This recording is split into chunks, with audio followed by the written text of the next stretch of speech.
What do you like, the Craig Sager of Stephen and Kevin show here? Look at this suit. Well, I've been told more like a Roy Williams. Actually, it's a very nice suit. I'm Steven. And I'm Kevin. And in today's episode of the Steven and Kevin Show, we're going to talk about finding young investors, how to teach COIs to use LinkedIn, and our response to the question, what's your best marketing idea?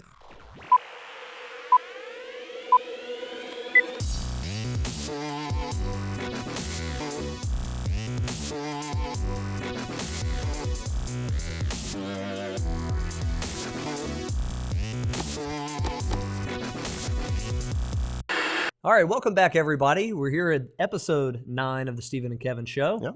Got a good lineup of questions. Thank you to all of those who did ask questions. Again, if you have a question, hashtag Ask Steven and Kevin on Twitter or Instagram. Yeah, and by the way, there's plenty of you watching the show who have not asked us a question yet. So I'd love like a screeching record stop right now, and just maybe we could put that in. And Nice. Hey, Okay. Ask us a question. We want to feature your question on the show. Participate in the show. You'll have a lot more fun doing it.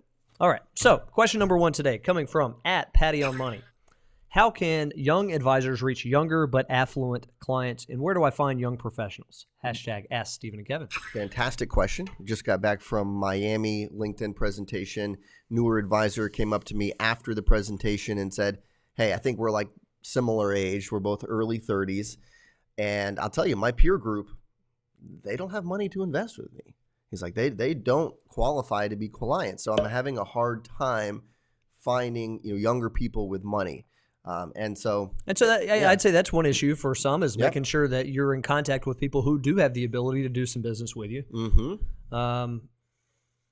So let's tackle that issue first, Kevin. I guess, where do you find people with money who are a younger variety? Yeah. And then let's get into, what do you offer some of those people? And we'll try to keep this brief. One of the things we like to do with any new coaching client is think about your ideal client and who is this person? And in this case, as we're talking about with Patty, let's say it's a younger person with enough money to do business with you. Mm-hmm. Then we look at all the possible marketing activities through that lens. Yeah. So if you were thinking about working with attorneys and accountants, you look at it through the lens of who currently works with the younger professionals, who might be a younger professional themselves. And that guides your efforts in working with COIs, with intimate events. Yeah, there's got to be some intimate events out there that will target younger investors, ones with raising financially fit children. I know that's one we've talked about before. You could do a zoo day where they bring their kids. Yeah, I think that's a great idea. Philanthropic groups too. There's got to be certain philanthropic groups in your community that attract a younger demographic that may be a little more affluent, right? I mean, Steven, you've been involved in some groups here in Greensboro. Yeah, absolutely. And it's, those groups are findable. To me, it's not the issue of being able to find younger people with money, because in most every community, they exist. Yeah. Part of it to me is, and this is more than we have the time to get into today in this podcast, how do you make that transition? How do you get to know them? How do you ultimately win over their business?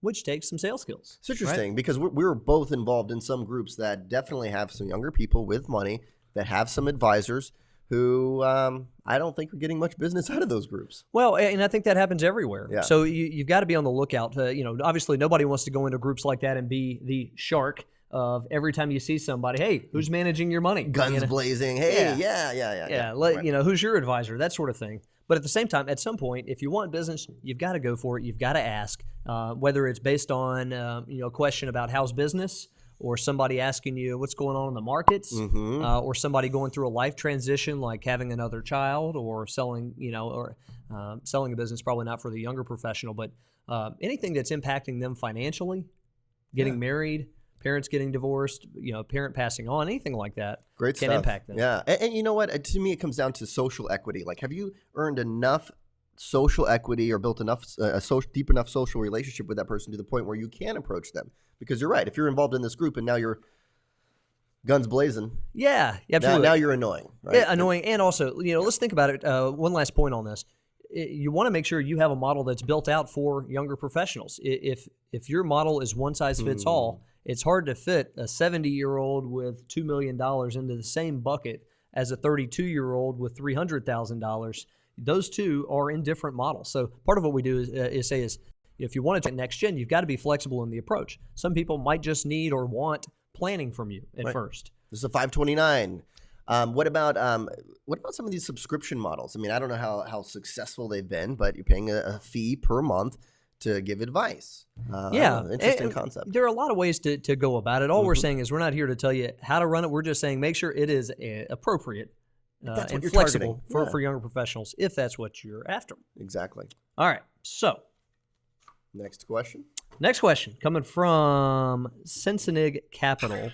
How can you teach COIs how to use LinkedIn, and how can you effectively brand your LinkedIn profile?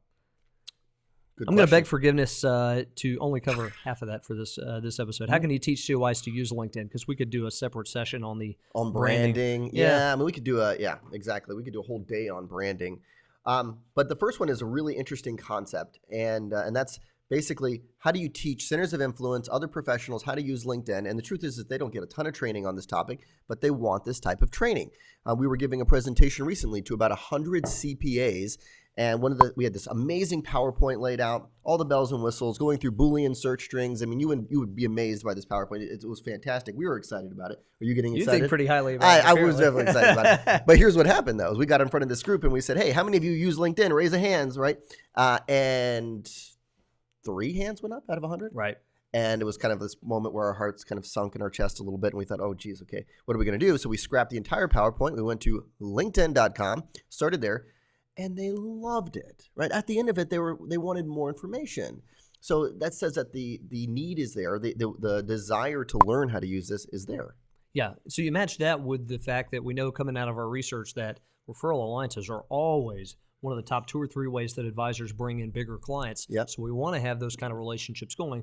We know one of the secret ingredients to those relationships is ongoing contact, relationship building. Mm-hmm. It's very infrequent that we find a lot of back and forth where the advisor and accountant or advisor and attorney haven't really taken the time to get to know each other, spend time together over lunch, maybe dinner as couples, that sort of stuff. And this happens to be one of those creative points of contact that lets you build on that relationship. Yeah. So let's talk a little bit about process, Kevin. I know we've written about this, and some of you may have heard us talk about this, but as with any good marketing strategy, we put process to it. Step 1. That's it. I don't know. You just put me on the spot. No.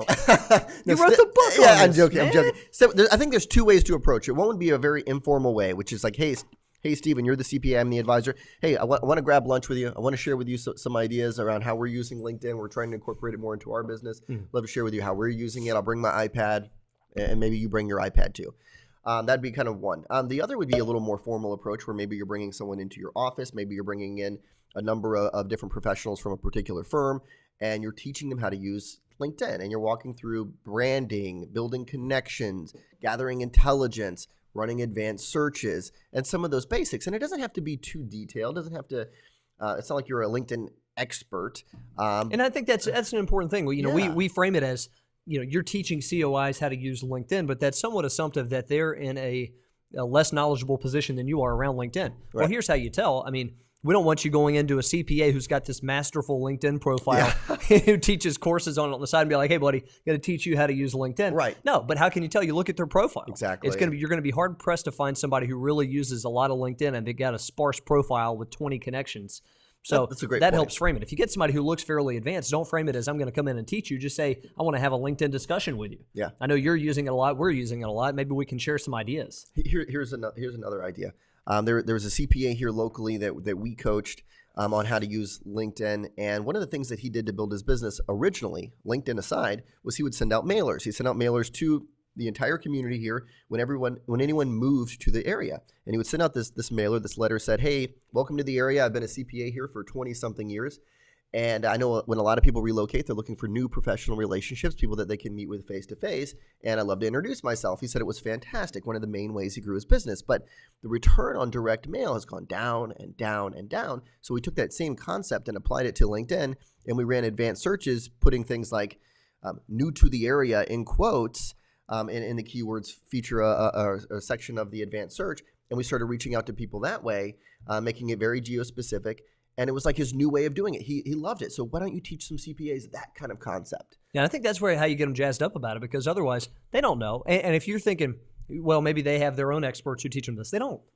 Right. Look in, believe me, we've looked at it. Look up in Amazon, like, CPA sales training or, anything like that. It doesn't, you might find a book or two, It pales in but it's not comparison like, to what's for advisors. exactly. Yeah. And this is, you're making it one step easier on the accountants by saying, we've done some legwork. We know the best practices for people in your industry. So it's not them taking a generic LinkedIn book and trying to modify it.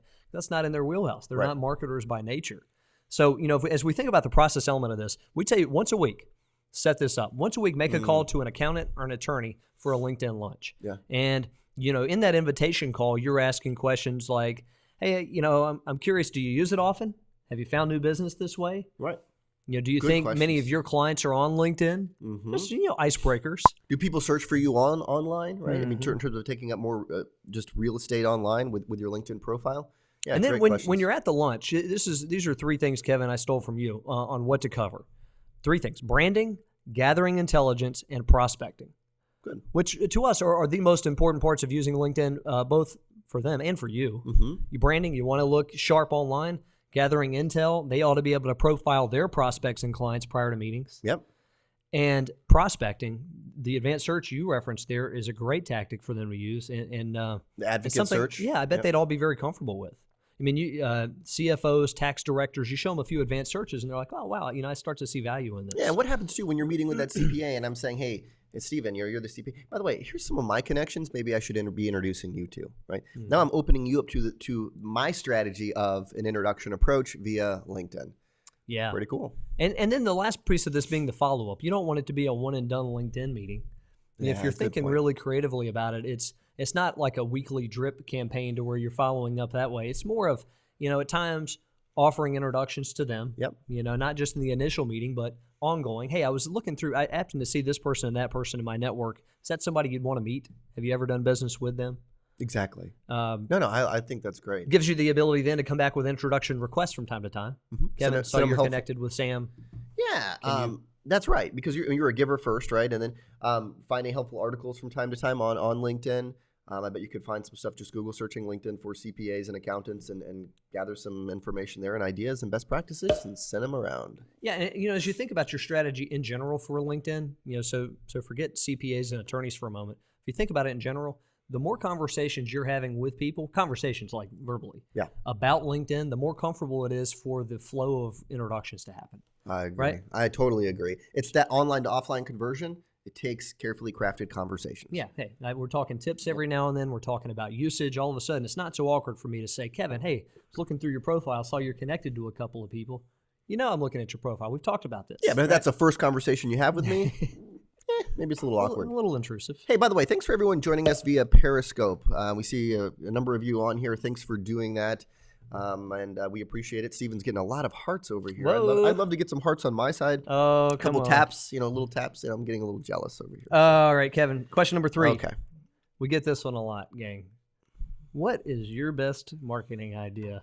Now, this one came via a coaching prospect, called into our office, and probably didn't have the best of attitudes when he called in here.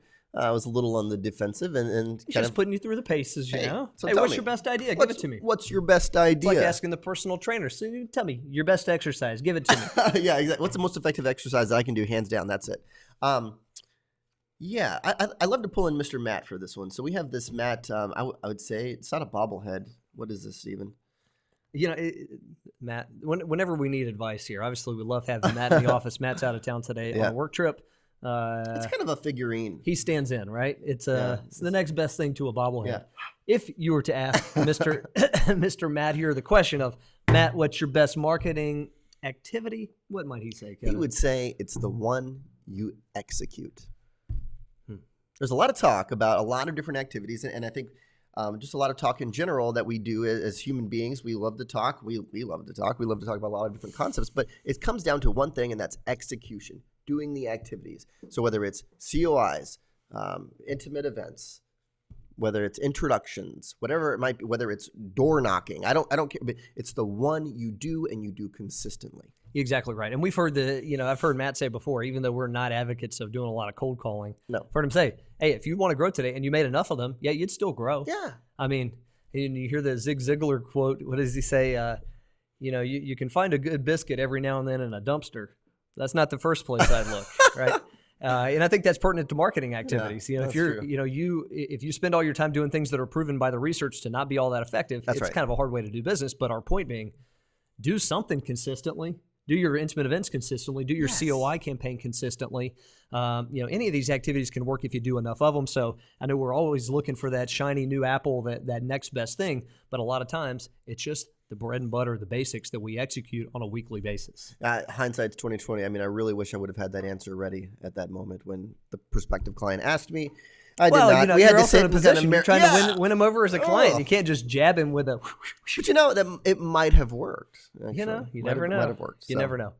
Anyway. But hey, stay tuned, gang. We're doing a lot more episodes of these. Ask Stephen and Kevin on Twitter is the hashtag. Also on Instagram. If you haven't checked us out yet on iTunes, we have a podcast rolling on iTunes. And it's building. We noticed that people are listening. Yeah, and if you would be so kind, give us that 5-star rating on iTunes, and we would greatly appreciate it. So, thanks, everyone.